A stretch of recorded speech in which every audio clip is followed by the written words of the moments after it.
hindi pa na-slice na back ribs. Ayan. Sarap-sarap. Ay, minarinate ko na yan kagabi. Binabad ko na yan. Then, meron tayong atay dito. Ayan, sasama natin yan sa ihaw. Din na yung aking papahid mamaya na ketchup na may mantika. Pero lalagyan ko yan dito na sauce niya. Ihalo ko yan dito sa papahid natin mamaya.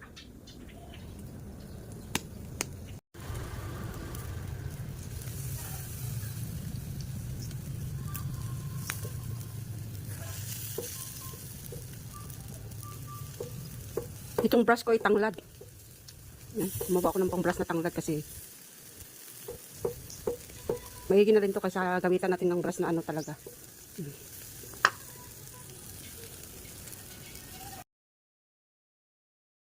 Natin tong atay.